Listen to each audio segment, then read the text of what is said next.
నీ పొగరు క్యాల్కులేట్ చేసే మనుషుల్ని తీసుకొచ్చాను. నా పొగరు క్యాల్కులేట్ చేయడానికి నువ్వెవడివి బే? దానికి నా పొగరు ఒప్పుకోవాలి కదా.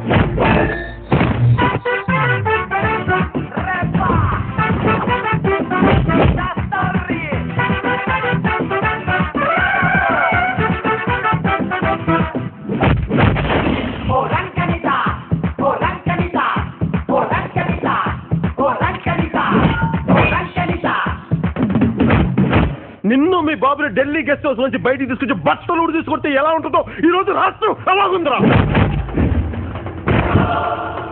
రాయ్, ఉంచుకోవడానికి ఉయ్యాలోగడానికి మీడియా ఎవరికి ఉంపుడుగెత్తే కాదు.